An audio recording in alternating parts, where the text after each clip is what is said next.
اورشلیم یا بیت المقدس در یک دقیقه.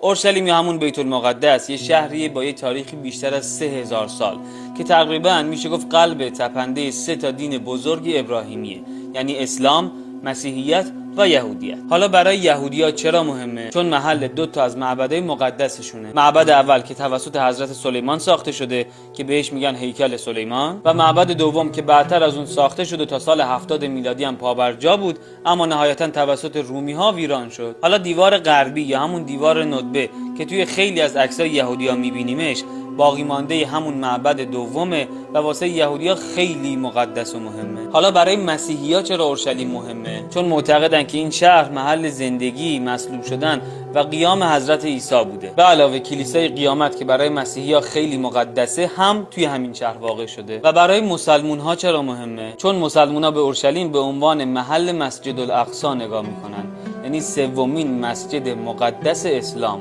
که مسلمونا معتقدن حضرت محمد شب معراج از این سنگی توی همونجا که بهش میگن قبة الصخره عروج کرده و به آسمون رفته. به علاوه که قبل از کعبه قبله اول مسلمون ها هم بوده. همین.